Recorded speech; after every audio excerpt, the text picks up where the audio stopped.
This event is part of a series in the initiative Eine Uni, ein Buch, for which Bard College Berlin, my colleagues Eva Atanasov and Michael Weiner, who are sitting there, proposed the book at the center of its first-year core course on Plato's Republic and its interlocutors. Our first-year group just finished reading Book 7 last week. But no need for spoiler alerts tonight. After all, this is a book that ends with what happens after we die. One thing has become clear during our time reading Plato's Republic together. We move between what it says and how it's said, between sets of principles and an experience, a philosophical argument and a musical performance. Nor does the text remain reverentially enshrined in the past.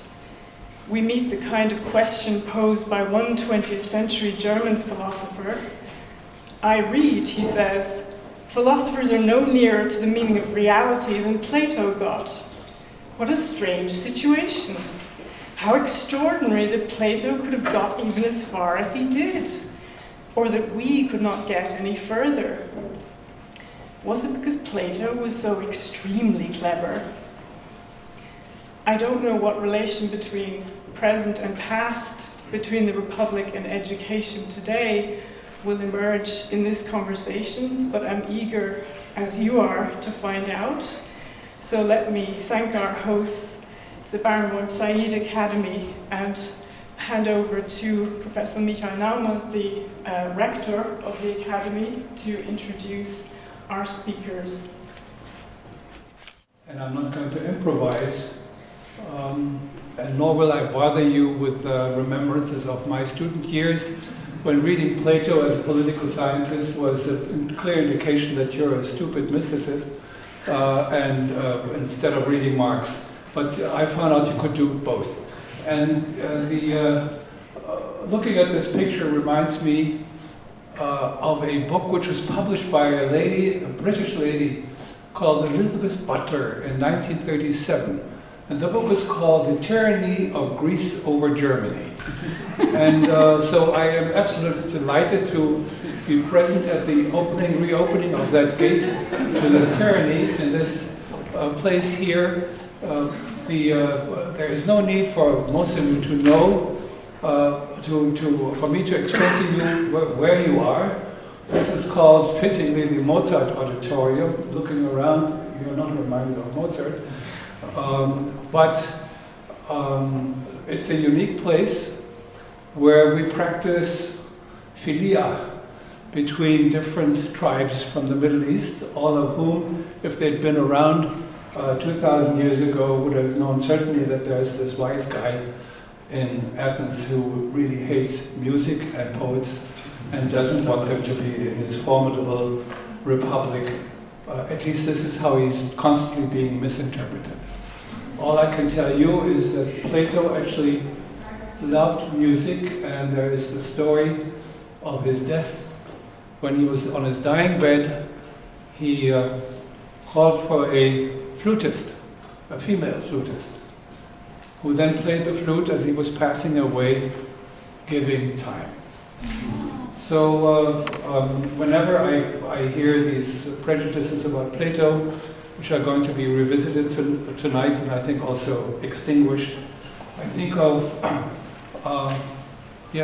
death and music, and experiences of these kind of dramatic differences of life could be heard last night in the second movement of a Beethoven trio, which was so absolutely moving and transcendental that I at least was reminded not of the tyranny of Greece over Germany, but rather of the concept of,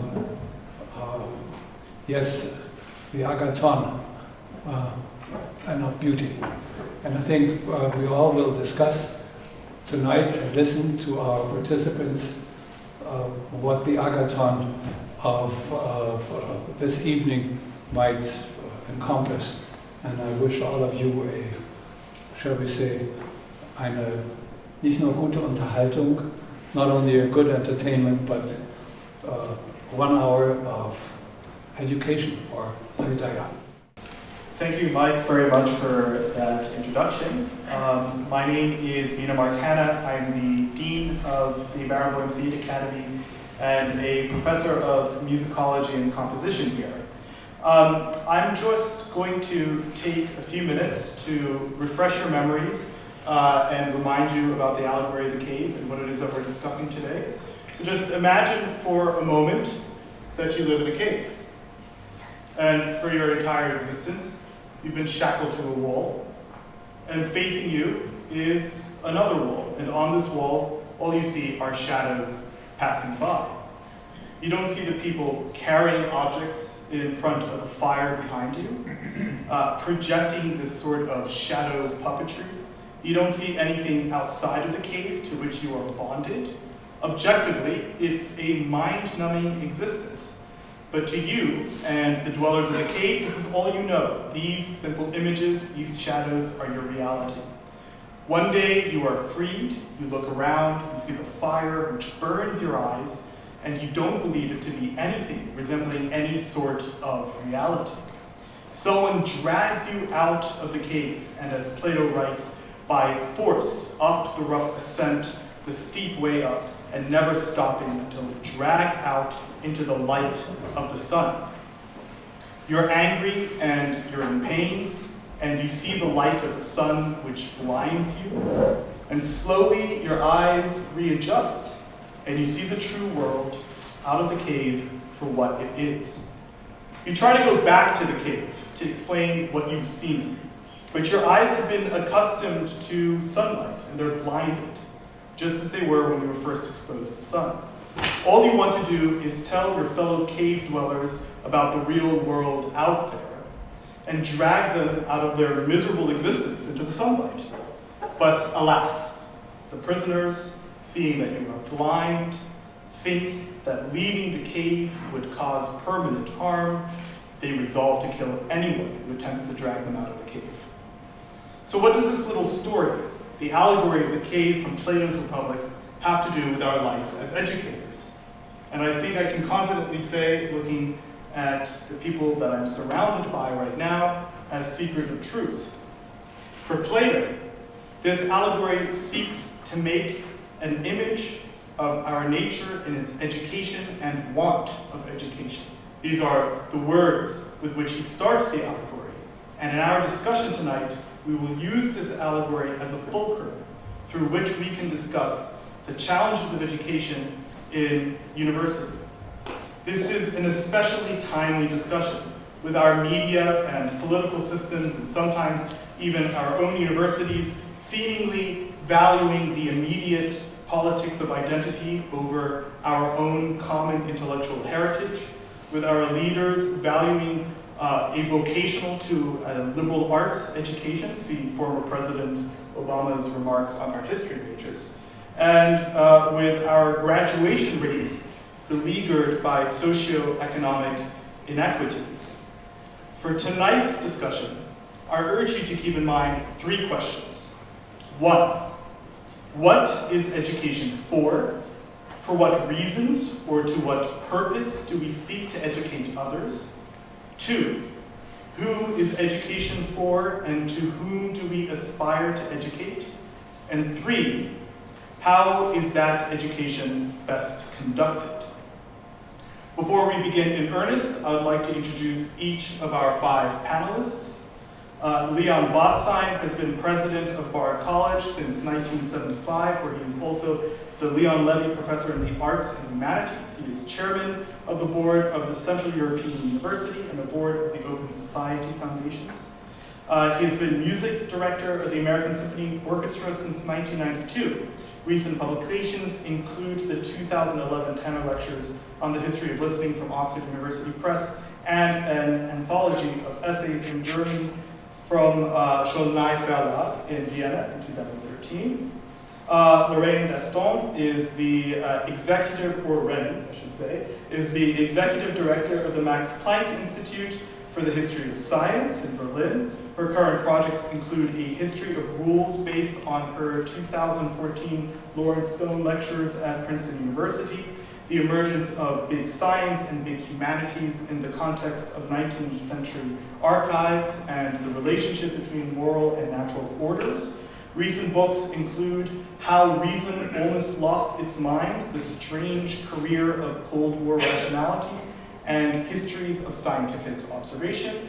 Roni Mann, to my left, is the Director of Humanities at the Barenboim-Said Akademie. She designs and oversees the implementation of the Academy's liberal arts curriculum and teaches its core philosophy classes.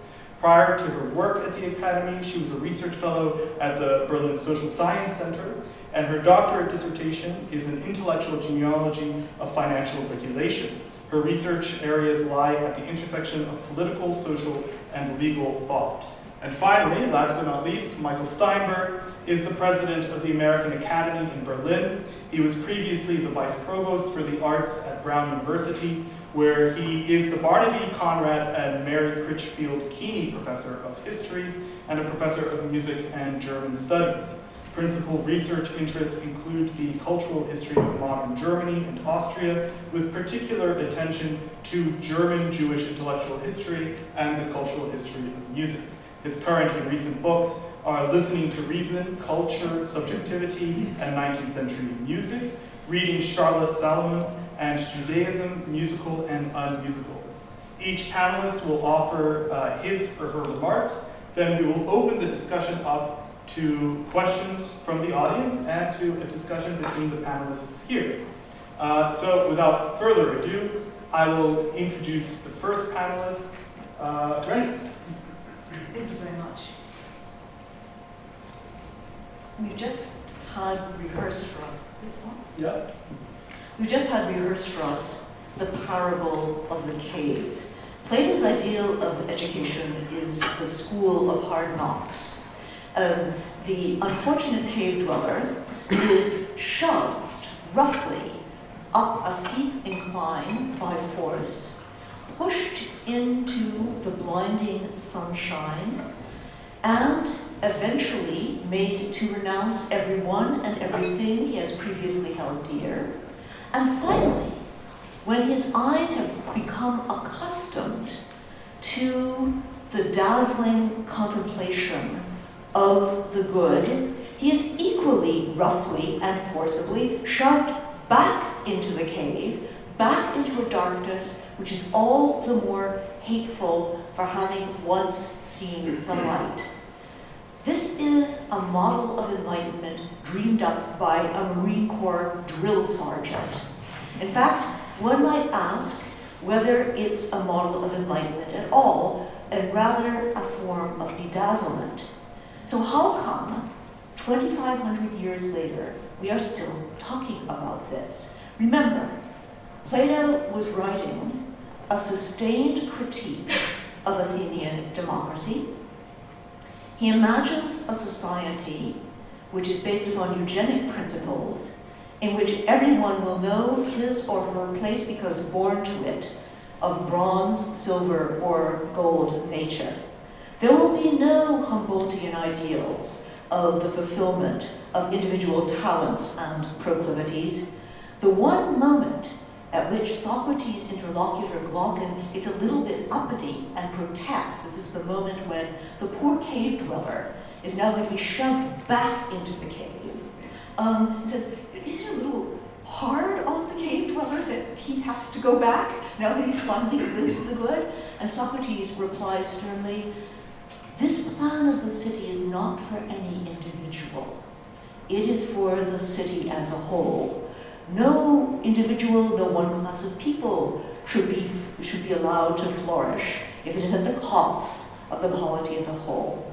So I repeat, why are we talking about this 2,500 years later?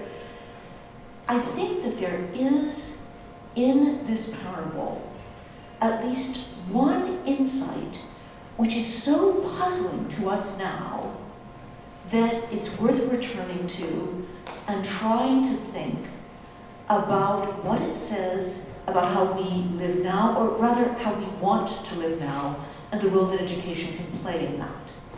and that is the notion that the good is dazzling. It is not only dazzling, it is magnetically so.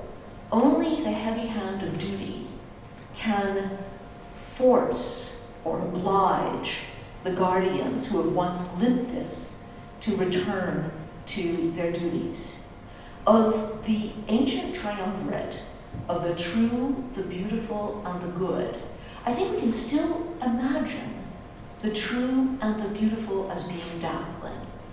The stories, the ancient stories about Pythagoras sacrificing an ox in gratitude for the discovery of the theorem that bears his name, or Orpheus charming even the savage beasts with his music.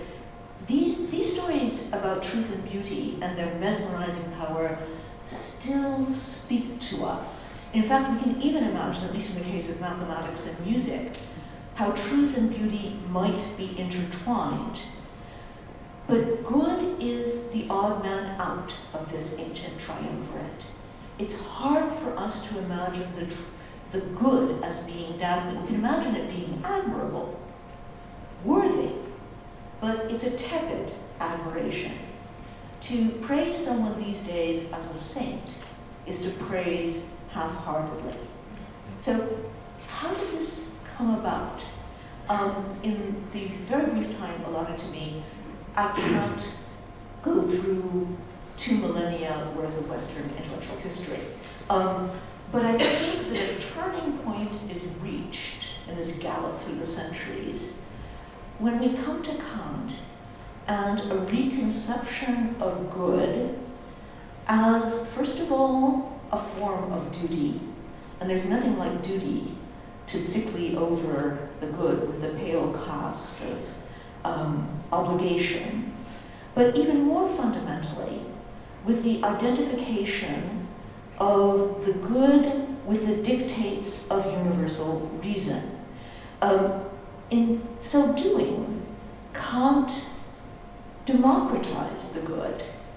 For the ancients, and not just for Plato, there was a form of human excellence associated with being able to detect the dazzling good.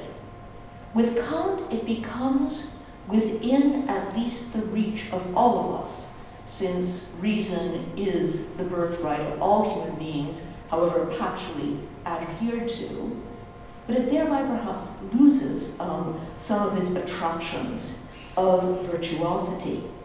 Kant, nonetheless, himself famously declared that he felt something like wonder, Ehrfurcht, when he thought about the moral law within and the starry skies above. Again, I think it's very easy for us to follow Kant in our imagination in being wonderstruck at the starry sky above. What would it take to be wonderstruck at the moral law within? I'd like to suggest that one reason why our imaginations balk at that step is because we have shrunk the notion of reason to a far narrower conception of rationality. And I believe, unfortunately, that our universities have been complicit in this vanishing act. By rationality, this is much easier to do in German than it is in English. Vernunft and Rationalität, it's perfectly clear the distinction that I am trying to make. In English, reason and rationality, both resonating to their Latin roots, tend to slide more easily one into the other. But by rationality, I mean a calculus of the pursuit of self-interest. Although its credentials as a science are questionable, there's no doubt that neoclassical economics has been the most effective force in promoting this bare bones version of reason.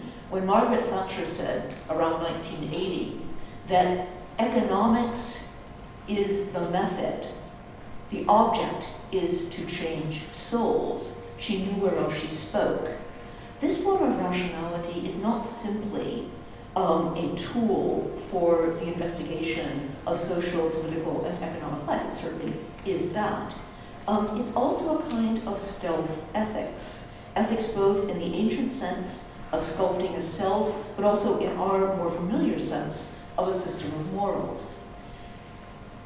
In a sense, its power is more metaphorical than concrete, but as all humanists know, metaphors are the most powerful force in the universe. They dwarf gravitation and electromagnetism. It is the metaphors of competition, optimization, consumerism, markets, and perhaps most insidious of all, freedom of choice as the alpha and omega of all freedom. These are the metaphors which have not only permeated the discourse of public society, they've also permeated the university. It is most obvious in the disciplines which have come to be called the STEM disciplines because they are actually subject to real temptations, real monetary temptations.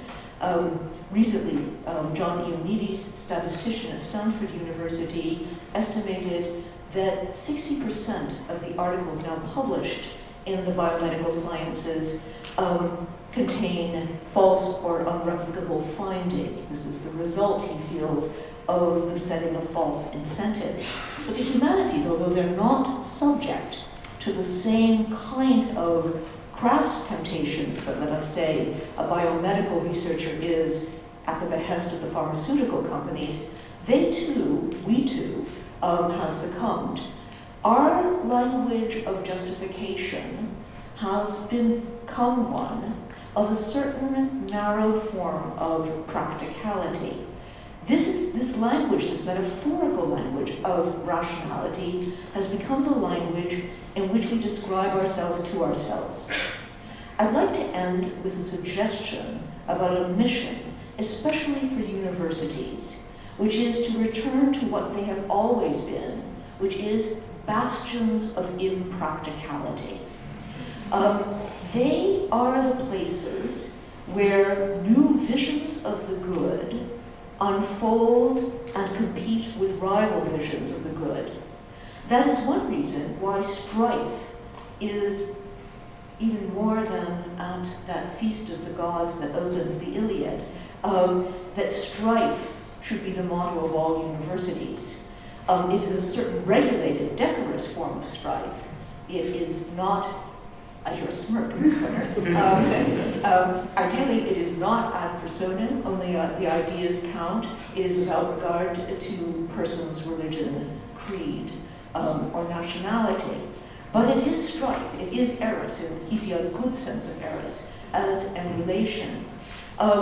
Since the 13th century, since the University of Paris, where heretical ideas like the eternity of the universe was discussed in the Quartier Latin until the Bishop Tempier got it into his head to forbid such discussions, to the civil unrest that shook campuses across the world in the 1960s and 1970s, the universities have been the seedbed of new visions of the good.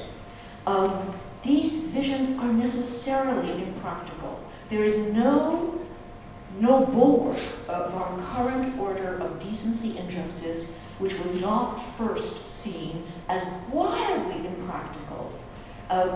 Everything from universal suffrage to equal rights for the handicapped. Some of us in this room are old enough to remember when these ideas were openly laughed out of court. That is an adventurous version of the good. By no means all of these ideas will survive. Universities, like every place else, perhaps more than every place else, are filled with fanatics and lunatics who wish to impress the rest of the world into the crazed mold of their own fantasies. But the universities are the only place that can create a sphere of alternative values in an age of globalization when the metaphorics of the market is mighty. If we want to regain anything from that Platonic vision and to make the good dazzling again, I submit it is in a certain courage of education to be frankly impractical. Thank you for your attention. Thank you. It's really wonderful to be here, and especially to be here in the context of the collaboration between these two institutions, which I think of as unusually imaginative and unusually ambitious, especially for the scale. I was talking about BARD, obviously, and the Barenboim-Said Akademie, which have a great deal to say to each other.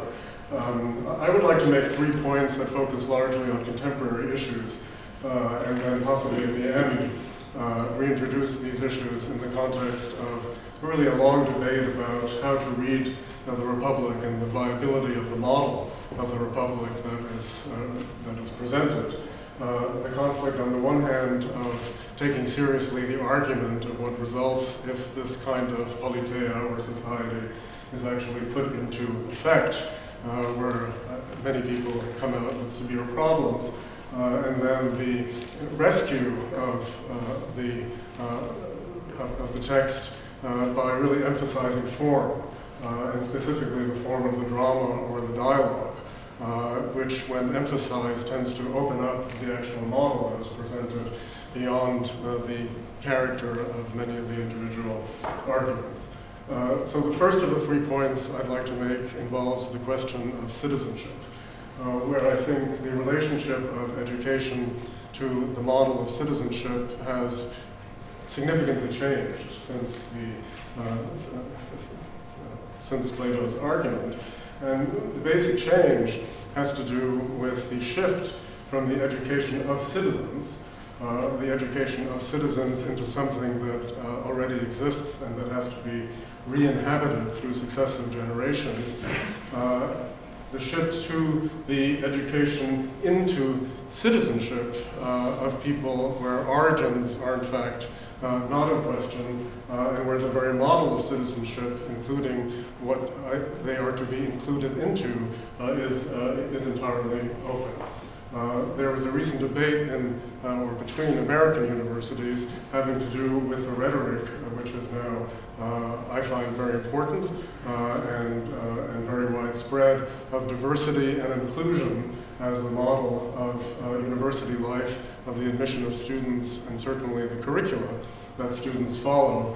And the question asked to the rhetoric of diversity and inclusion was inclusion into what? And I haven't read many convincing answers by people who actually combine these two positions. In other words, the transformation over the last 50 years of higher education into more diverse and more inclusive communities, and then the question into what? The old model of my undergraduate university, Princeton University, was Princeton in the nation's service. So you can tell what the model was there. That has been changed, but in fact not in a terribly creative way. So the question is, into what does one become a citizen if the education is into citizenship? If we think of the polis in the 19th century was largely transformed into the nation, and therefore the education of new citizens was as citizens of a nation. In German vocabulary, that citizenship model had various political identities. One of them, of course, was Volk, in other words, the education of the Volk or into the Volk. If you recall the inscription on the German parliament, the Reichstag, into which the Bundestag moved after unification, it still reads dem deutschen Volke, right, to the German Volk, which is a fairly problematic assertion in terms of the category that is being served by the members of parliament. You may also know, many of you will know, that an installation was placed in the courtyard of the parliament that replaces dem deutschen Volke with der deutschen Bevölkerung, right? The shift from the Volk to the Bevölkerung, from the people, which is a nationalist entity that is exclusionary as it becomes inclusionary, the shift to the population, people who happen to be here, who happen to live here, which, if you think about it, also in contemporary terms, is a very aggressive change. In the United States, this controversy, between the citizenry, or what might be the folk, and the population has become very intense in recent politics. Universities, especially students now, have, I think, really experienced a kind of political awakening to a great extent in support of their colleagues who form part of the so-called DACA population, largely in California and the East Coast. In other words, students who are usually the children of so-called illegal immigrants who are benefiting from the Deferred Action for Children, or Childhood Immigrant Program. And these students are now in danger, possibly, of deportation because they don't have the correct papers, but were allowed through this program to come to the university.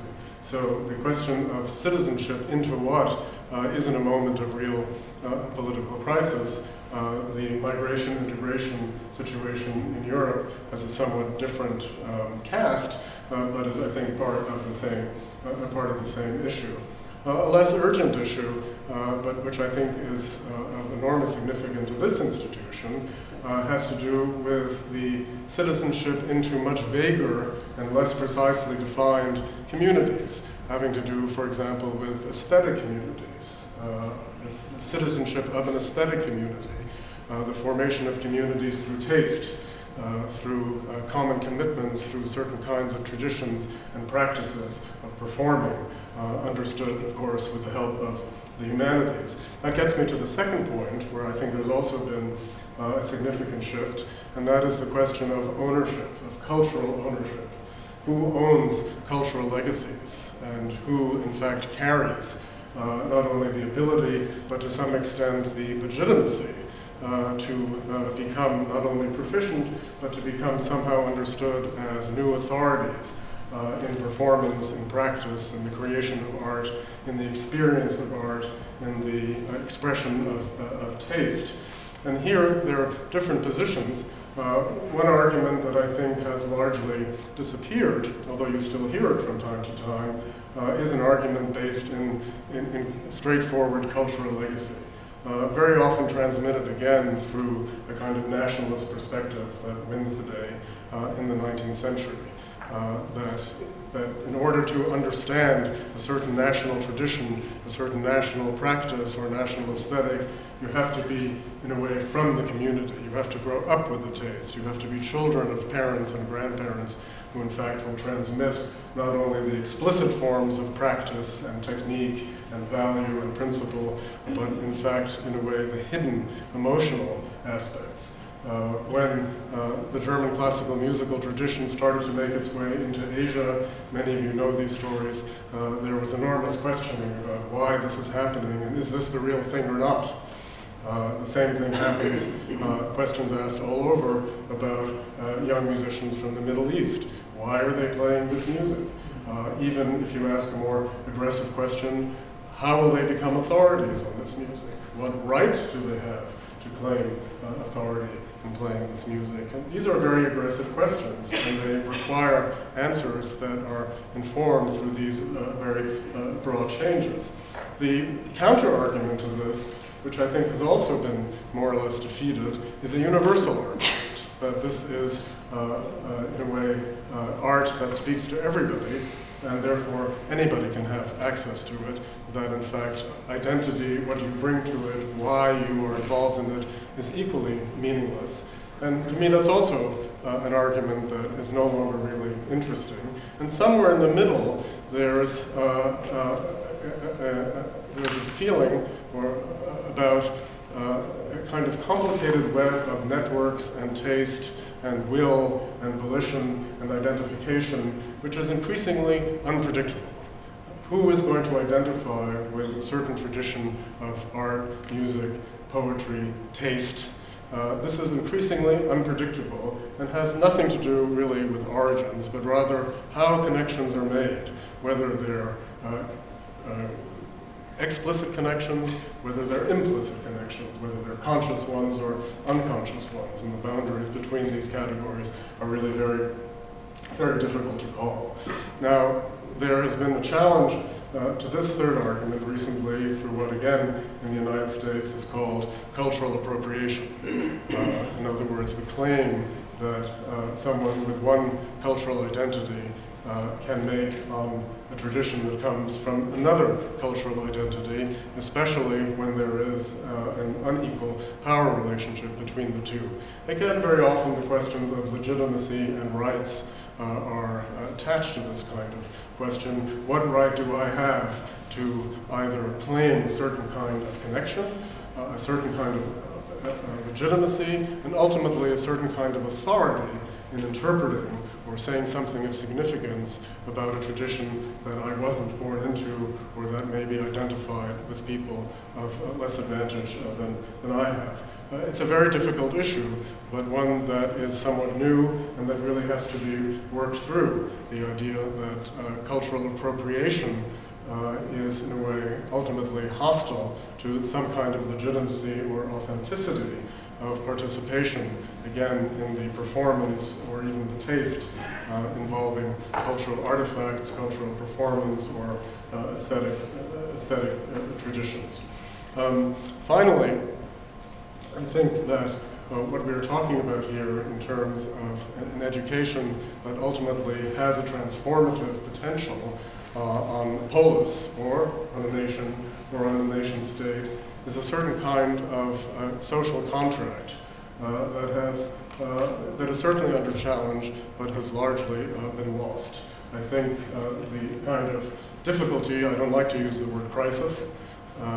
One of my teachers, Mena in Chicago, a great ancient historian, used to come with me into the bookstore every night, and he would look at this table at the University of Chicago where all faculty taste was decided by the directors of the bookstore. This is what you have to read.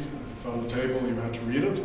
And he would look down at all these books that said the crisis of X, the crisis of Y, and he would say, on principle, I never read a book that has the word crisis in the title. We can talk about that, but I think he's basically right.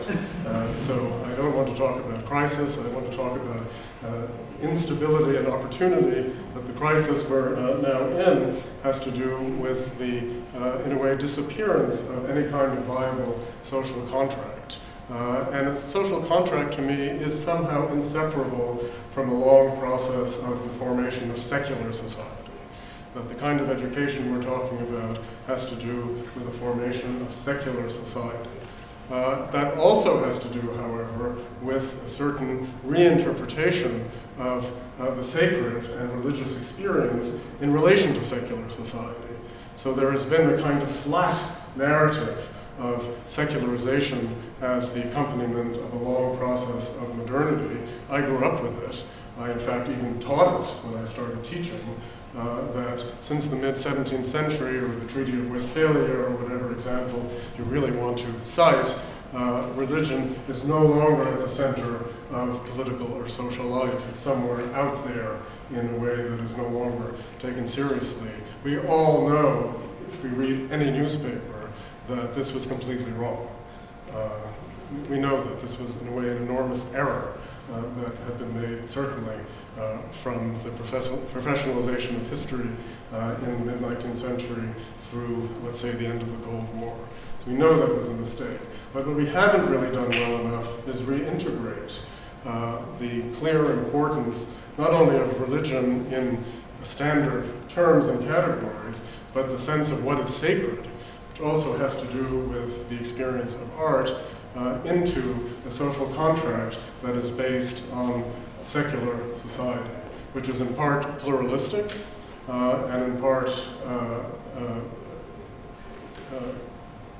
the word that I'm coming up with is tolerant, but I don't love that word. I don't like the word tolerant. So I'll just stick with pluralistic, and that has a place for both the arts and the sciences as modes of both education and experience that, in fact, have a place for reinterpretations of the sacred, but in a way that does not interfere with a certain kind of democratic society. So why don't I stop there, and happy to get back to it on the question. Hi, good to see all of you here. I'm happy to see most of my students here, and I'll say just a few short comments, seeing that we have some distinguished speakers here, and I am fortunate enough to have Socrates' ethos on my side to say that I acknowledge my ignorance in their presence.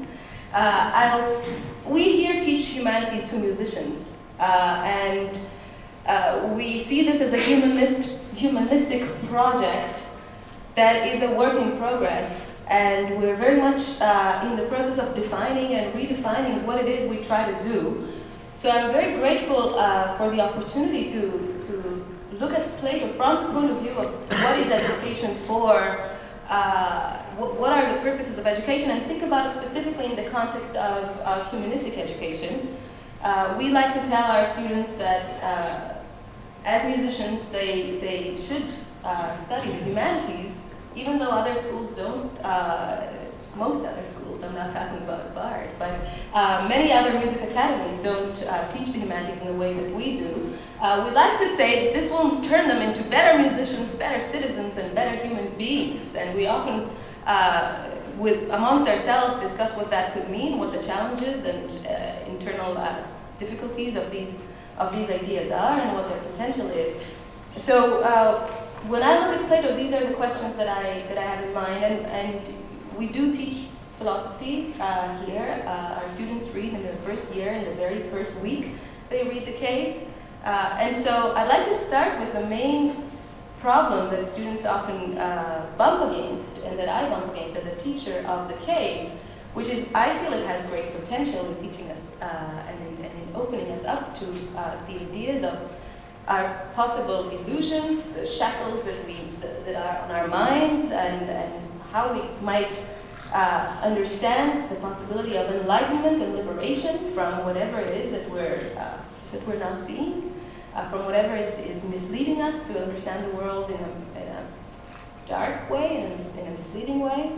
But then students often read this and they go, well, isn't he just telling us that there is just one truth, just one thing called the good? And isn't this whole process of coming out of the cave just a dogmatic story about the philosopher holding a truth in their pocket, holding the good in their pocket, and coming back down to illuminate the rest of us? We know Plato was anti-democratic, so the way to read The Cave alongside those lines is similarly problematic to anyone interested in democracy, but also to anyone who together with the liberal zeitgeist, no longer believes in a single, timeless, good truth or beauty that is out there, somewhere to be discovered, and possibly supported by some kind of metaphysics of ideals that have pre-existed our human life. So how do we deal with that is my question. And more specifically, what I'm trying to figure out is this. We are asking, what is the justification for education? What is the purpose? And specifically, what is the purpose of humanistic education or an education in the humanities? And we cannot give Plato's answer as I've just given it. We are unhappy with that. That is unacceptable to us. So what remains of that, and how do we handle it? And so the first, I want to make just three short comments on this. One is that I do believe we do need to justify education and the humanities education. And there is a certain tendency in some of the writings about humanities to say, we don't need to justify it. So learning for the sake of learning, or for training your mind, justifies itself. Trying to justify it is already a sin. It has to be understood as an intrinsic good, rather than try to contaminate it with practical or other ends. And so, of course, from the point of view of what Roni said here before about the universities being impractical, that's a temptation. We could be tempted to just say, in order not to have the university having to justify itself to the powers that be or the ends that a particular market environment demands, in order not to require that of the university, we retreat to a position that just says we need to offer no justification. It's just intrinsically good. And I'd like to challenge that somewhat, because I don't think that's the position at all that Roni has described, but some people do talk like that.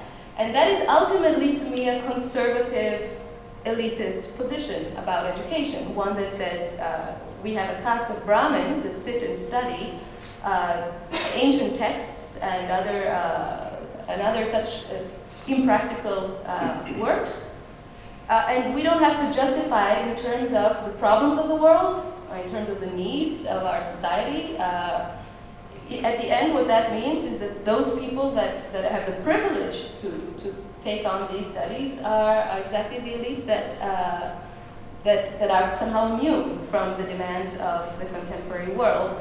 And so I want to put away that route of simply saying that there is no need for justification for liberal arts education or for the humanities. And so on the other hand, now I come to my second point. I think it's quite important to not have a narrow instrumental view of humanities education, one that simply ties education with the needs of the market. And that's actually something that we have to fight, and that we see constantly the humanities coming under threat from those demands.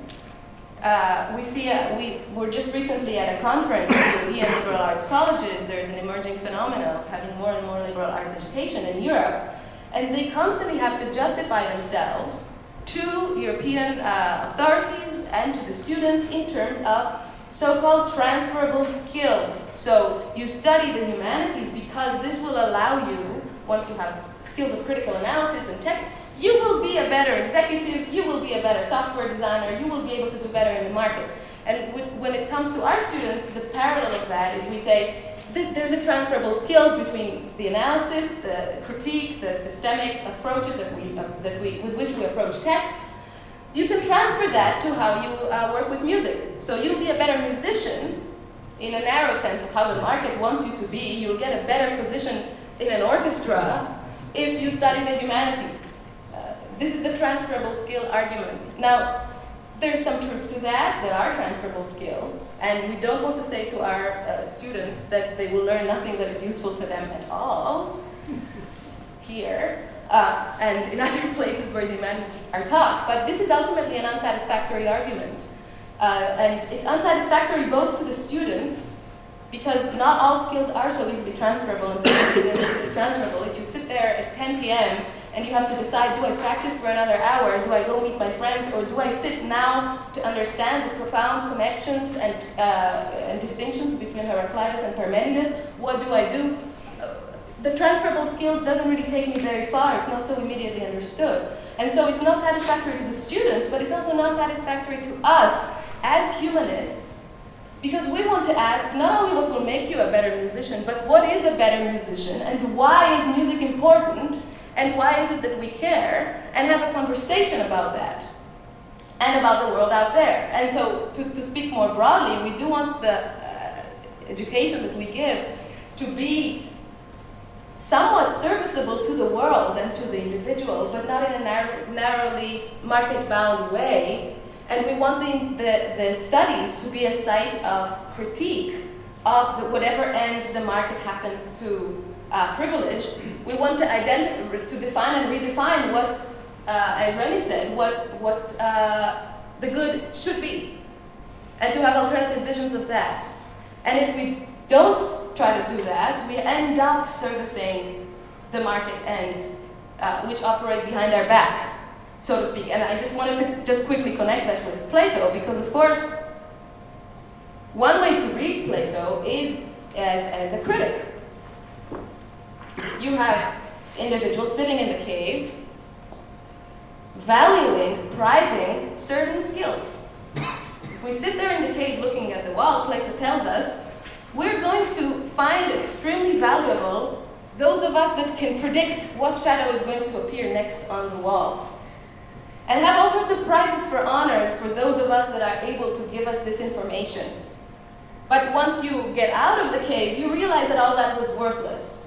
So, in other words, if we bring that to a semi-Marxist analysis, we have here a critique of whatever the market currently values, and a position from which to look at that and say, this is not necessarily what we ought to value. So we have to find a way to understand the prices that are offered or the marketable skills as not necessarily the be-all and end-all of what counts as good.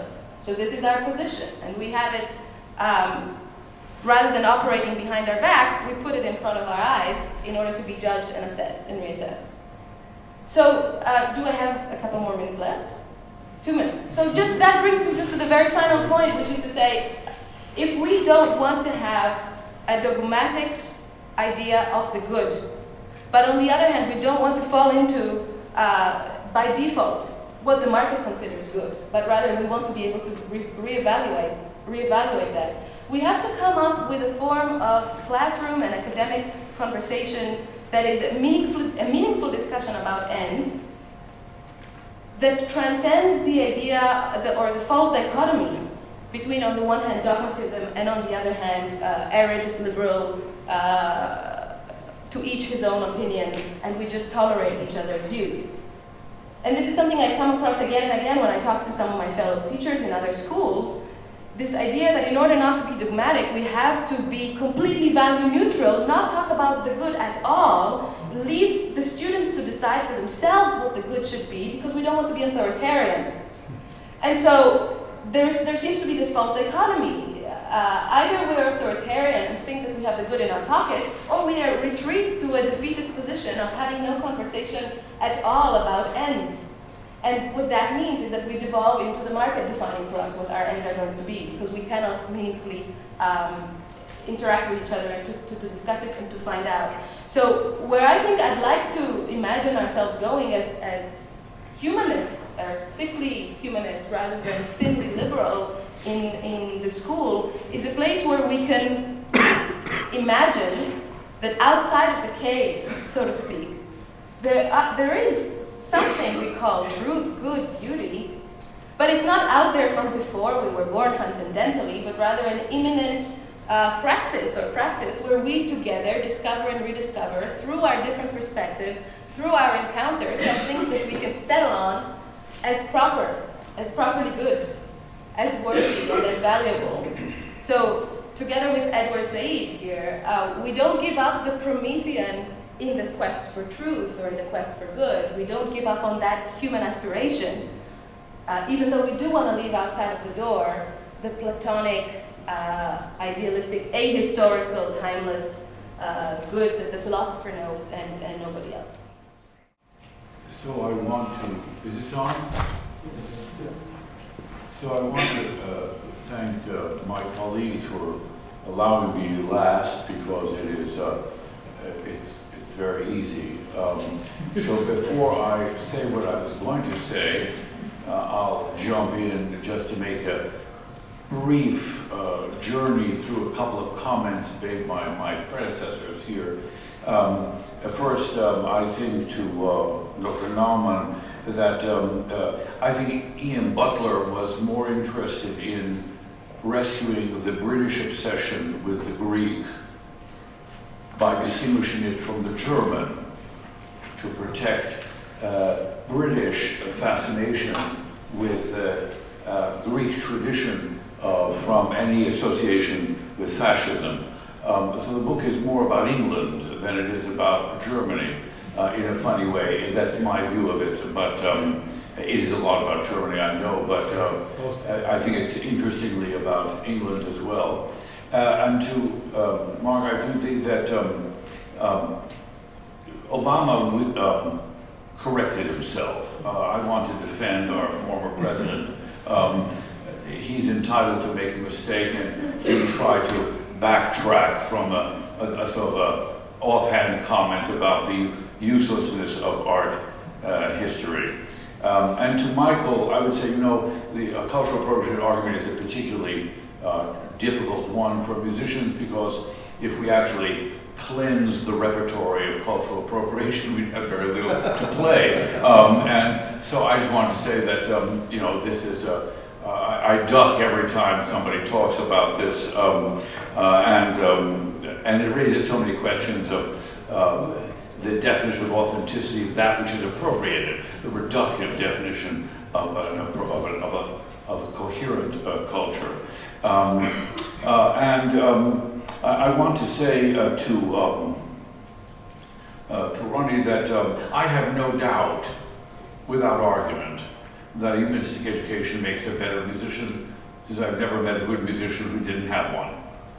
So I have an empirical experience that it's an argument that requires no justification.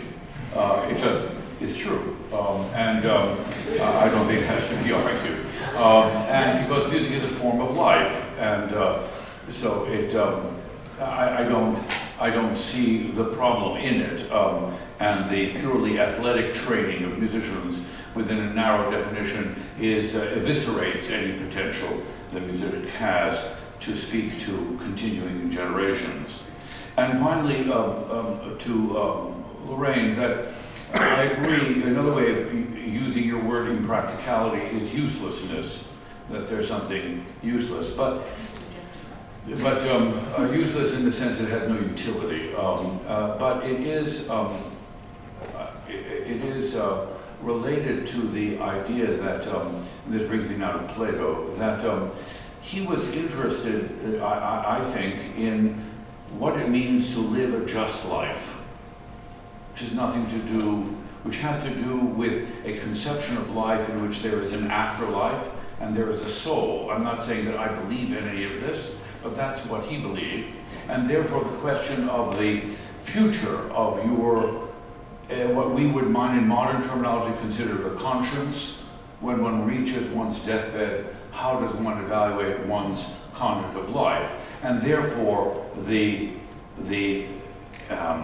pursuit of philosophical thought has a kind of, it's not a moral issue, but it is an existential issue about the meaning of life, and that it seems to me completely practical. And I don't think we shouldn't let somebody else steal the word practicality from us, especially if the city is analogous to the soul, and our participation in it as a citizen is how did we conduct ourselves?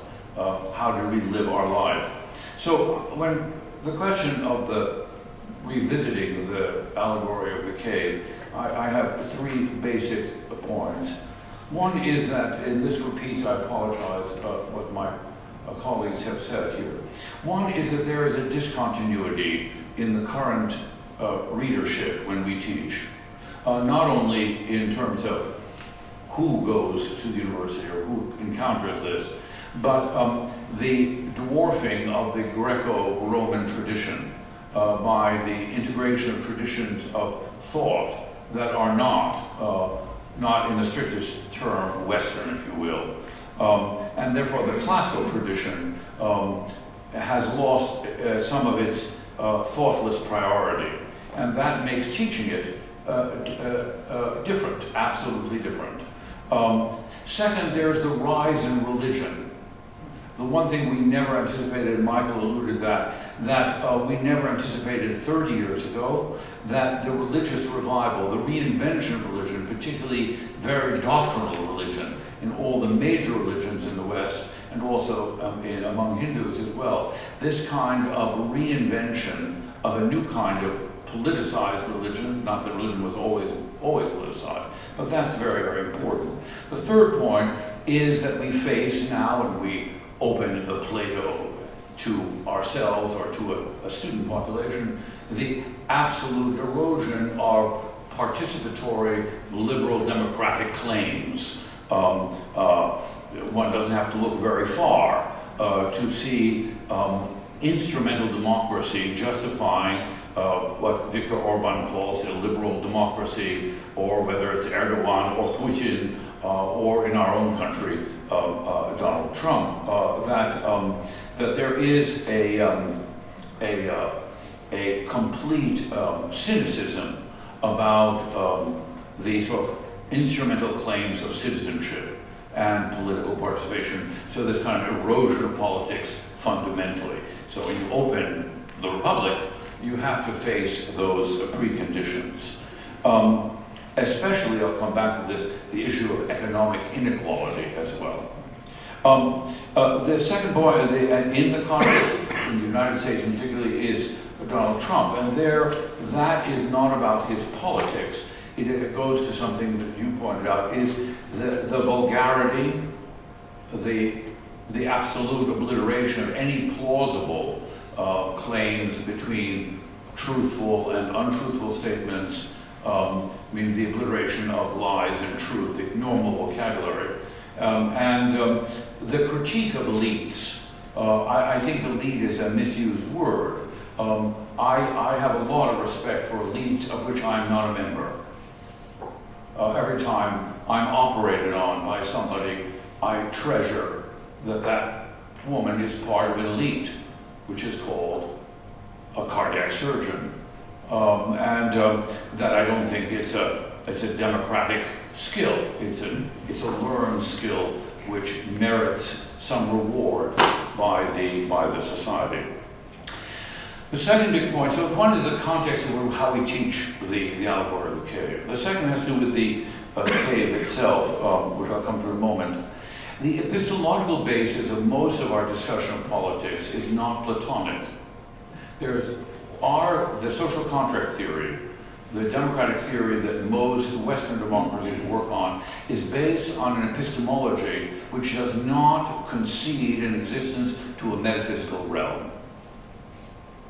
And that is something so the cave has to be understood in the context of the divided line and the hierarchies of knowing and the idea that there is a truth, whatever you have out there, that is not empirically verifiable. It is in Plato analogous to the sun, but it isn't really. That's just to make it easier to understand. It's something out there. The truth, the good and beautiful are ideas, forms, however, English translators try to argue about what that is about. But the fact is that it's the epistemological basis that Plato operates is radically different from Bacon through the 16th and 17th and 18th centuries, Locke as epistemologists, how we learn, how we know, how we verify what we consider to be truth. And the relation of the epistemological foundations to a political set of beliefs in democracy, for example. So it seems to me that has to be kept in mind as we think about the relevance. What's important about reading Plato is, especially given the religious revival, is reigniting through our use of language the possibility that there's a metaphysical realm that can be talked about. And clearly that Plato is, and that's what makes it so controversial, unabashedly on some level a universalist.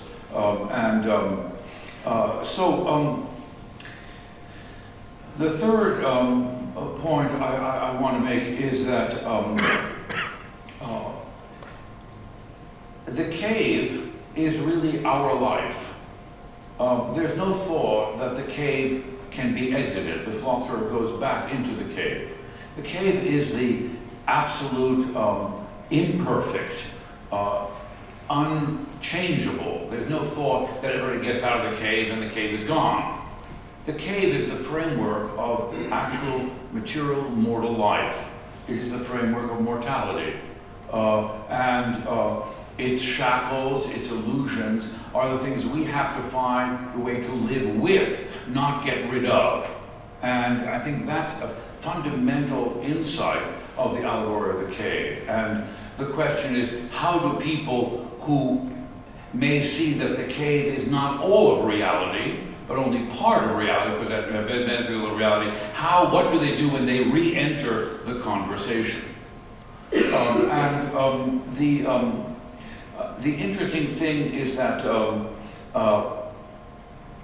and one of the things which I agree with Lorraine, that the aesthetic aspect of Plato's thought about justice is also, and of goodness, is that he picks up an old tradition of tempering the passions of human beings as they live in this cave, which is why the aesthetic dimension is not irrelevant to the quality of dignity and respect between and among individuals in the real world. And that's something that also the recognition of commonality. The interesting thing about metaphysical realities in the Platonic system is it provides some basis to transcend a sense of authentic difference. Last but not least, I want to bring up 2 points about, 3 really about Plato that are important to remember. One, I think, is that the idea of the noble lie, and that is the noble lie that we're all equal, we're all the same human being, that this is, yes, it's true on some level, it's also not true. The tough contributions of being in the cave, of differences, and that the claims of brotherhood or patriarchy or matriarchy or solidarity are broken up by issues of hierarchy. It's particularly interesting that he has a radical and useful disregard for the relationship of wealth and civic leadership. That those who run the state or guide the state can't be rich.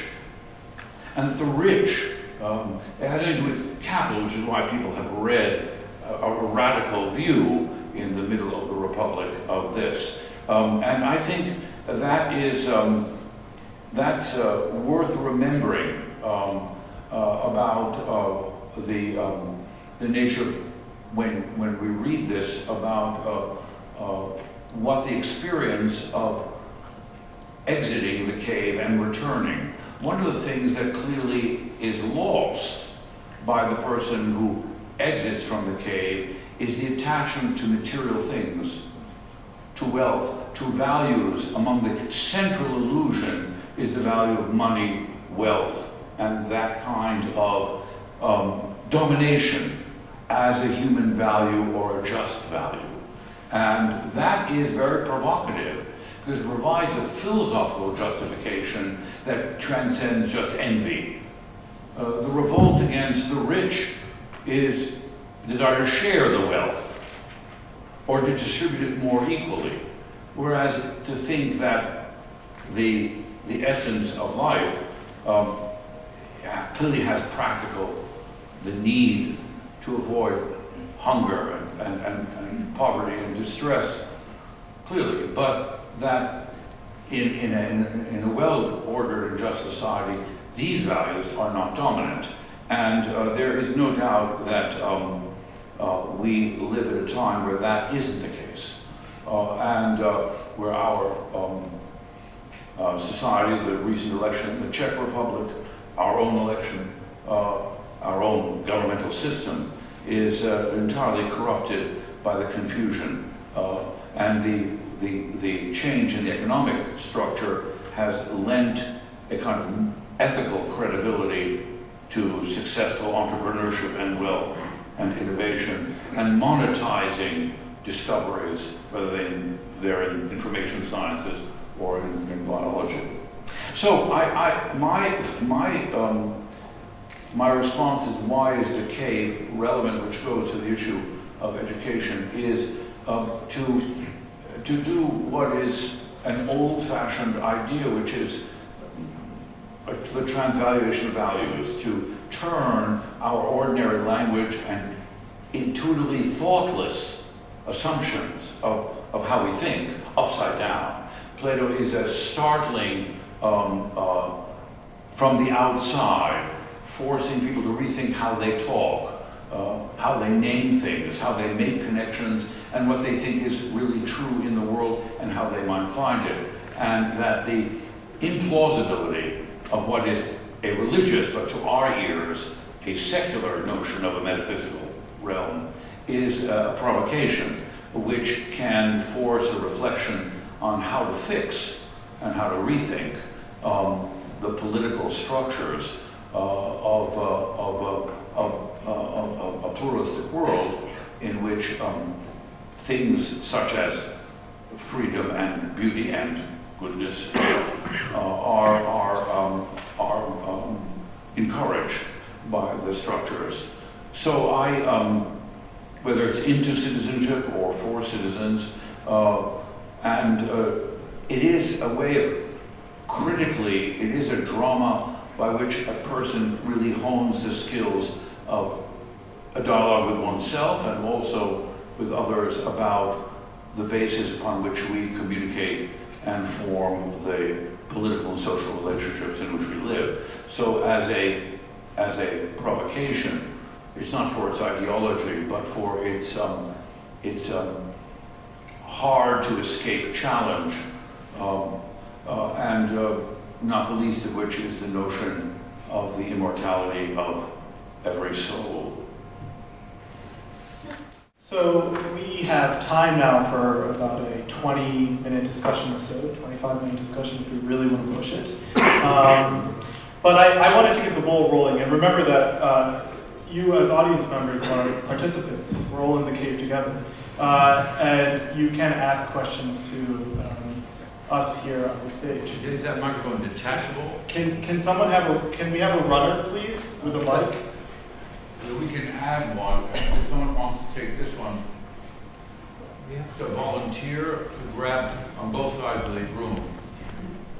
I do have a question to get things rolling. There were a lot of interesting points made and specific terminologies that were repeated through each of the four panelists. One of which has to do with universalism, Plato as universalist, and also what universalism means to our culture and the property of that, and the proprietary ideas of that. Secondly, humanism and humanistic education and what that means, specifically, once again, in context of a Platonic educational system and ideas that may have come out of our understanding of humanism from the Enlightenment, from this, I suppose, this noble lie. But I am sort of curious to know, are universalisms and the idea of universalism and the problem of that is often ascribed to universalism, that Michael so eloquently put, can that be in contradistinction to humanistic education? And how do we balance those two things? Let me, if I may start, because I do think that we have to remember that in our words, I don't think Plato was a universalist. I mean, his ideal was Sparta. It was an extremely eugenic, he had very little sympathy for the diversity of Athens, among other things. So, I mean, let's get straight who he was. So we're reading him stripped of any history. We're doing a little hat trick, which is to take the label off the wall and just look at the painting, which is a perfectly good thing to do. I'm in favor of concerts without any programs or notes or identification of the composer. You should listen to what they listen to and come to the conclusion that they look at Beethoven, it must be good, but Beethoven wrote a lot of bad music, so it's possible that it could be bad, even if it's by Beethoven. So labeling it destroys half of the real contact with music. So what we're doing with Plato is we're stripping the history of it and reading it as we wish, which is fine. So it's implicitly universal, number one. Two, I would say that I happen to think that universalism is not a Schimpfwort. And it's not meant as a hierarchical imposition of my definition of universality. I suspect, don't know, that the biological compatibility of all of the globe, the genetic history that we all descend from Africa, all of us, from one genetic pool, that there is some reason to suspect that this could be constructed in a way that is not invidious or negative.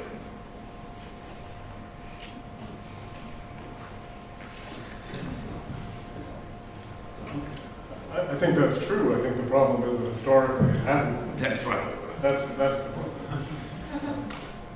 So that the way the slippage. And even translation. Well, that's more interesting. The slippage from the universal as a kind of ideal act that is accessible to everybody if the right conditions exist, to the universal that is actually a kind of light camouflage for the dominant, however you want to inhabit that, politically and historically, that's the problem. We do have a question from the audience, actually. Over here. Professor Botstein, I studied at Bard College in the years 51, 52, and at that time, Bard was a liberal arts college, and it has remained one to this day. Now, a liberal arts college, I think by necessity, is hidebound on the humanities. And the humanities, I think, increasingly face a problem in our days. The humanities are concerned with the human. That's why they're called humanities. But that the image or the picture of the human over the centuries, starting from Plato to Kierkegaard and Nietzsche and whoever, has been shaped mainly by philosophers, using philosophical thought, using logic, using psychology, mainly folk psychology, and all these philosophers, starting from there, have chiseled over the centuries on this image of the human to this day. And that's part of the humanities. But the humanities have to recognize that in the sciences, nowadays, there are interesting findings which also have to do with the human. I'm thinking of the neurosciences and of genetics, and these sciences don't ask how man is, but they ask how man functions. And I think there is now a growing conflict between both sides, and this is exemplified by, for instance, by the discussion about the free will. You know, and my impression is, Professor Botstein, that the humanities and the liberal arts colleges have come on the defensive a little bit. And if there is a challenge, and I would like to know if you also see that kind of a challenge, how do you respond? I would, Lorraine should respond more because she knows much more about this than I do. So, because you went to Bard, and I'm pleased to see you here, and that you're still living and totally coherent, which is an achievement. And so, my compliments. I'm sorry that your impression then was we construe the sciences as an integral part of the liberal arts, starting with mathematics and all of science. So it is only because of the difficulty you're putting your finger on one of the most difficult curricular difficulties, and that is getting the non-scientists to really become interested in and be able to follow and participate in the scientific the way science goes about, metaphorically and otherwise, figuring out what it does. But I want to stress that from my point of view, the liberal arts has never been a pendulum swing to the humanities and social sciences, that the sciences, because in the birth of modern science, they were all humanists. And the last thing I would say is the greatest defenders on any campus of the kind of humanistic education, in my experience, have been the scientists in liberal arts colleges. No, I would second that. I only make 2 points. The first is, it's very unlikely, no matter how much progress, let's say, the neurosciences make, or paleogenetics makes, or evolutionary biology makes, that they can eradicate the real goal of the humanities, which is to understand life from a first-person perspective. That, I find, that's simply beyond the remit of the sciences, and they, I think, would be the first to admit it.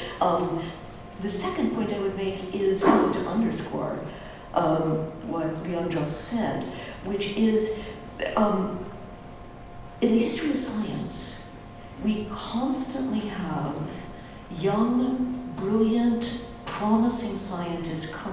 us, looking for guidance from the humanities, particularly the history of science, for what might be called in German Orientierungswissen. That is, they know what questions are hot, they know how to address them, but they don't know why those questions are hot and what the alternatives are. My impression is that the forays of the natural sciences into the humanities actually have the potential to be mutually enriching for both sides. I feel that we're in a seismic moment when the boundaries between not only the humanities and the natural sciences, but the humanities and the social sciences and natural sciences are shifting. I can feel tectonic plates shifting beneath me. I can give some practical advice to anybody going into a university as a humanist, and that is the scientists are your friends. Social scientists, not so sure. The problem is that they think they're scientists, which is a big complication. And just really a question about the first person. I find that scientists are strangely comfortable with the language of awe and thrill, which is something close to what you were talking about, and an aesthetic wonder at what they study. Yes, I know, far more than any musicologist or literary scholar. And the best example of their love of beauty and awe is they're the only people still willing to admit that they were wrong.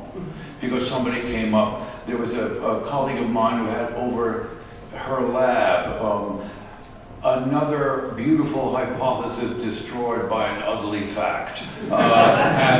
So the idea of being disproven could be a badge of honor. And so I think the one thing about the humanities, which Michael Steinberg very well put out, the humanities have an uncomfortable aspect because they create sub-communities. They're about differentiation.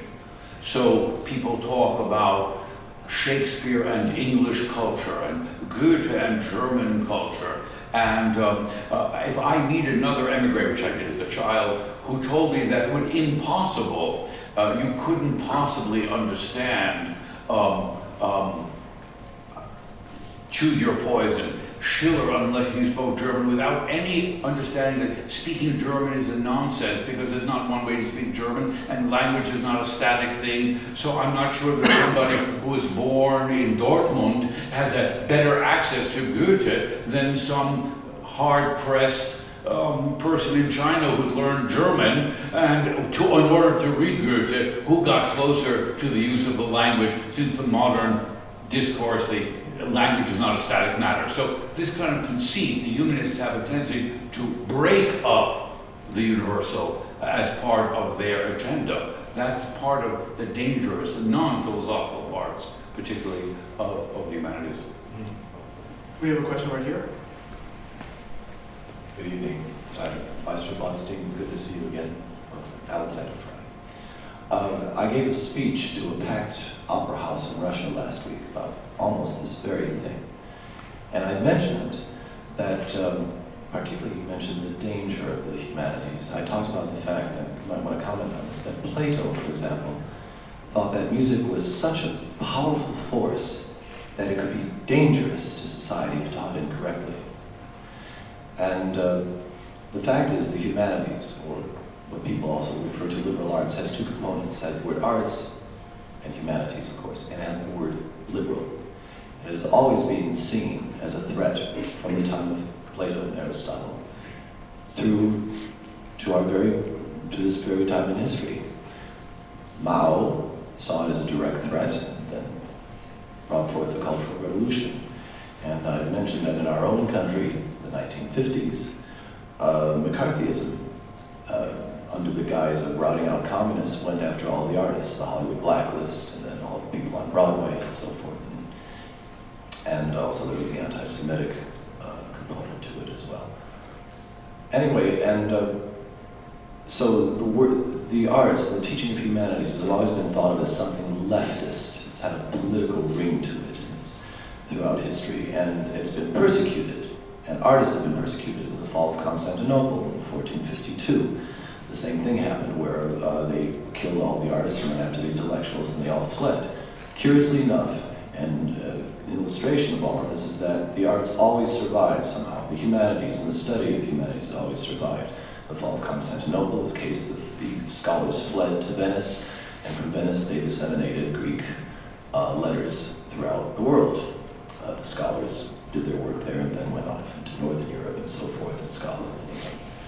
So my question is that, and I also mentioned just one other thing. I mentioned that, curiously enough, one of the steadfast voices of an arts education in the United States, and I said this is the most curious and beguiling and weird aspect of American politics, was a politician who said that the most important parts of a young person's upbringing is their education in the arts and the humanities.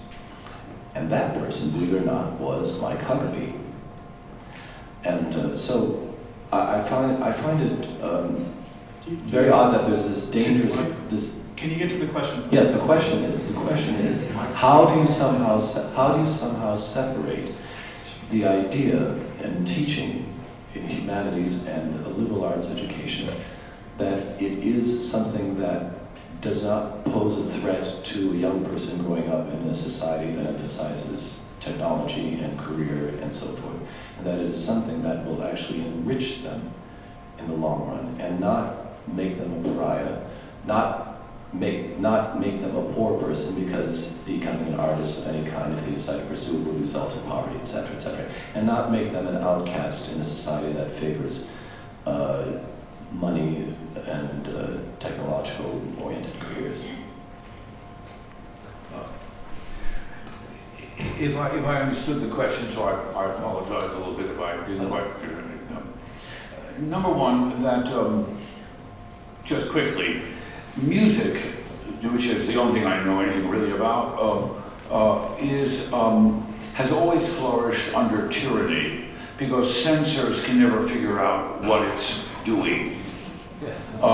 And so it has a unique history in the Western tradition of being very powerful because it's the least easy to control. I just did a concert which was about music written. I did Aaron Copland's Canticle of Freedom, which was written in response to his being blacklisted in the 50s. And you look at the score and you think, well, what is this, leftist or rightist, or what is it? You know, what is it? It is definitely accessible, which is very important for Copland. But you also think of the use of the Ninth Symphony by Hitler. And you use the different valences put by Stalin on music, as opposed to the perception of the listener. What is appealing to me, and that comes from a biblical basis, is that music begins where language ceases. And therefore, it's a form of coherent musical communication that's entirely artificial and invented, and therefore the valence of meaning is not so clearly inscribed by description or by narration, and therefore the individual who gets taught it learns there's no performance that's identical. No, even the same piece night after night. There's no hearing of the piece that you have which is identical, which is a very quick route to the sanctity of every human life. Because no music exists without a listener, and there is no priority among the listeners. So music as a social act has an extreme reminder of the sanctity of every human life. So there is something in music that is appealing to me as a social activity, political activity, without a particular ideology attached to it. There's one quick thing that I want to add to that. Insofar as Plato did write that music had the ability to undermine the Republic because of its ability to manipulate emotion, but this is actually related a little bit to what Mike Naumann, Michel Naumann, Professor Naumann, said in his opening Begrüßung, which is that this is often misinterpreted, especially when Plato banishes the poets. The banishment of the poets, at least according to Bernie, which is a fantastic British scholar, actually has much more to do with a kind of analogy to modern media. Not actually banishing art, or not actually banishing music. Remember that ancient Greek poetry, it was celebrated at Dionysian festivals. You have 10, 15, 20,000 people there. It's like banishing Rupert Murdoch, which I would be in favor of, or something to that degree, not banishing Shostakovich, for example. I'd like to open the floor up to questions, particularly from students. We have time for 1 or 2 more questions. So I think I see some of you over there. Okay, in the back corner, back left corner of the room. Hi. Yeah, I'm pretty small, so I couldn't see all of your faces, and therefore, while listening, I was checking out the image above you guys. And I saw a lot of statues there. And I heard from you, I think, that we shouldn't define the good nowadays, which Plato actually did. And I was wondering if you could rebuild this liberal arts platform somewhere in Berlin at this moment, would you say that you wouldn't put any statues there? Okay. Thank you, first of all. I think there are several statues there I really want to get rid of, frankly. But we could have a discussion about that afterwards. What I'd like to do is to populate it with about 20 times more different statues. And preferably statues that collided with one another. So the idea here is not by any means to ban discussion about the good, but rather to unbridle the imagination about what the good could be, and then let the best vision win. So statues, unfortunately, are perhaps the wrong allegorical expression of the kind of combative atmosphere that I am thinking of, but there should be many, many more of them as different as possible there. One more question in the back.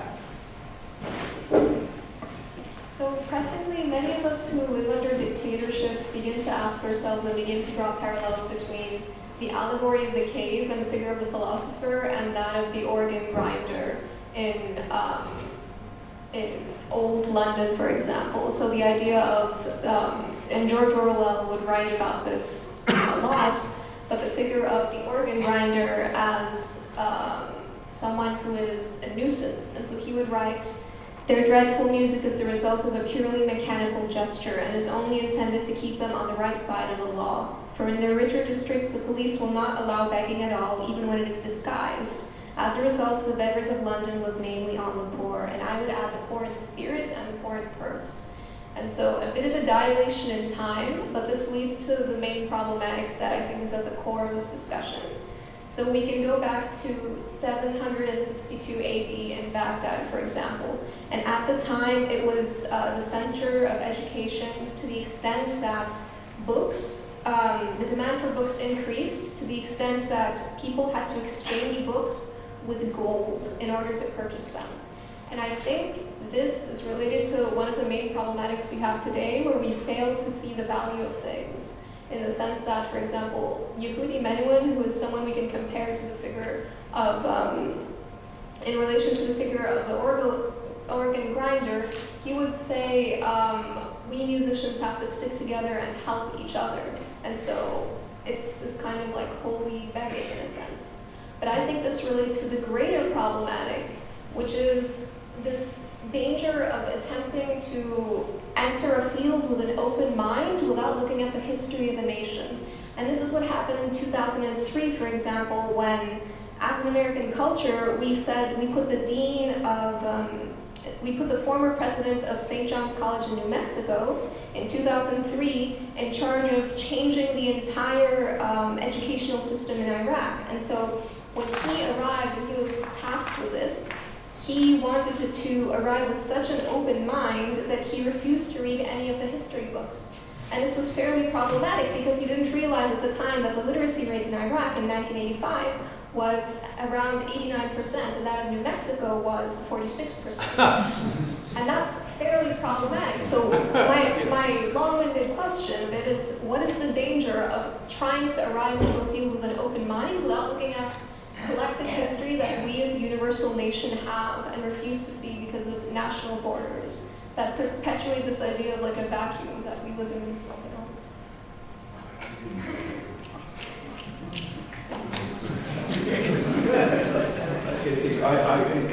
I apologize. I didn't. If someone could rephrase the issue, what is the danger of attempting to arrive into a field with an open mind? So when you say open mind, you seem to say a few different things there. When you say open mind, you mean disregard to history in this particular context? that's part of it, yes. Just arriving. Tabula rasa, you mean? Yes. Blank slate open mind. the Lockean tabula rasa. But first of all, the tabula rasa image is of a imaginary newborn, not of an adult. So I think that's not useful. I didn't get you mentioned Humanities, did you? How do you relate this to Plato? Maybe you could just. Yeah. Well, I definitely. Go ahead. How do you relate the danger of approaching something in disregard to history to Plato's cave or to the discussion here? Well, I think the parallel was mostly to the figure of the organ grinder, who's yes. But I think you're onto something very interesting. So in the cave, the person doesn't have an open mind. The person is used to a reality they are used to. They don't have an open mind. They have to learn, and it's very painful to change their prejudices about what is right. So your example of a tabula rasa person is very interesting. You chose Roni, whom I think was, I apologize, just dumb. And he was, I don't admire anything about him because he did everything to disregard his own history and invent himself as a kind of Weltbürger of empty phraseology, as a missionary of music. So I don't actually hold him in high regard as an ideologue of this kind. The real issue is how you retain history and make it not a divisive. You follow me? How you take the particularity. You know, did you mention Mexico? New Mexico, yes. Yeah, you did mention Mexico. Yes. So the great New Mexico. So I didn't hear the new part, so I'll go to Mexico directly. The great theorist of mestizo, the superiority of the mestizo race, José Vasconcelos, was the first minister of education after the Mexican Revolution. And Obregón hired him. Obregón was probably illiterate and was a general. And he hired Vasconcelos, who was a philosopher, to be the first minister of education. And they went on a tour of some remote village. Remember, Mexico is a very disparate place. It's not one nation. They spent a lot of time creating a myth of a nation. In any event, so Obregón asked Vasconcelos, what do you want to do in this village? He said, if I'm successful as education minister, I want every village and every villager to be able to read the Iliad and the Odyssey.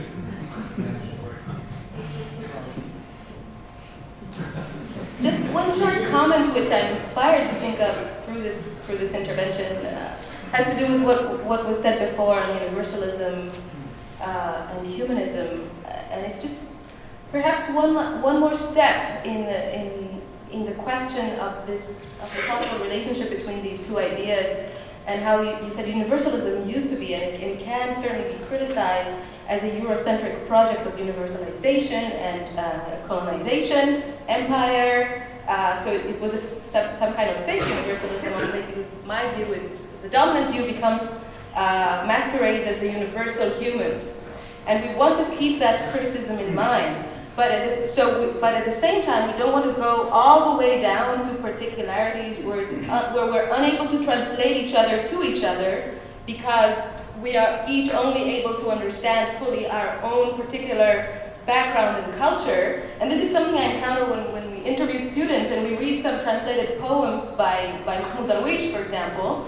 And I have maybe some people are here who are telling me, how can I read Mahmoud Darwish translated into English? Everything gets lost in translation, to which which I say, we are trying to get to know each other. How else are we going to do it if we don't at least accept that there's some possibility of crossing the boundaries of particular identities and textures in order to create something that is shared? So I guess what I'm trying to say is that you don't have to choose, and you can say, okay, we approach the human as the result of an encounter between self and other. The product of that encounter and the conflict or tension or friction that may arise there, if approached with conditions of inner openness, can lead us to some place that is shared, rather than pretend that there is an abstract and timeless and ahistorical human that is out there and to which some of us have access and others don't. So that's... Some things are lost in translation, some things are found in translation. If you are here in Berlin and our students have a chance to attend rehearsals or go to performances in the spring of Falstaff, of Verdi's Falstaff, which has the most fantastic Italian text by Arrigo Boito, in many ways there is a play with Shakespeare that is infinitely more fun and superior to Shakespeare. This is a very old claim of the German Romantic translators of Shakespeare, that you only really know Hamlet if you read the Romantic translations. But if you read the text of the opera, there are all sorts of things that come out that are simply not there in Shakespeare. So it's found in translation. But that leads me to make another plug for what I mentioned briefly as highly specific networks of communication and translation, which is different from the universal. We're sometimes stuck between the universal, which has this problematic history that you just described very well, and then the opposite, which is a kind of relativism, where the same value is found everywhere. And this is even more dangerous in a way. So the question is, how do you find value and meaning and a kind of open, infinite possibility of meaning-making by highly specific connections that may be your own emotionally driven connections that have to do with understanding yourself. As of the beginning of the 20th century, we know that it's not easy to understand ourselves, let alone where we come from. And that also requires a certain deliberate building of connections, which is, I think, always what education produces. It also requires us to give up a very reductive definition of our particularity. Even we are in the same room at the same time, nominally speaking the same language, we're constantly translating our own command of language and speech. And our arrival at this so-called common language is more, it requires more thought to really get to the other person using language than we realize. Everything is translation. It's really not a, I think Canetti was famous for saying that the most cruel illusion is that language communicates. And that's a challenge to figure out how to do that. But if you come with an idea that there is a kind of set piece to your own history, or what that history constitutes, I think of all the people who wonder what the landscape in Vilna, and the place that was once part of the Polish centrality, where there was a statue of Mickiewicz in a city where no one speaks Polish. How do we translate that history, rewrite, retell that history in a way that creates some communication? I think one of the things that I would like to potentially warn or heat against is this dichotomy between universalism and potentially cultural ownership. I cannot iterate enough that there are not intrinsic inequalities in a piece of art. There are not intrinsic exclusionary properties in a piece of art. The things that can be problematic are performance practices, are methods of dissemination, are modes of analysis and reading. And I looked particularly at you, Leon, because there is an issue, I think, sometimes in classical music performance practice and how that is interpreted. But I don't know if we really have time to get into the nitty-gritty of that. Perhaps we can save that for a later discussion. I think now, unless anybody has any final words to say, we should probably adjourn for the evening because we are about 20 minutes over time, which means I've done an awful job as an Moderator, sorry about that. And I hope you've enjoyed tonight's discussion. There is a reception out here with drinks, so please mingle, co-mingle, get to know each other, and enjoy some fresh drinks.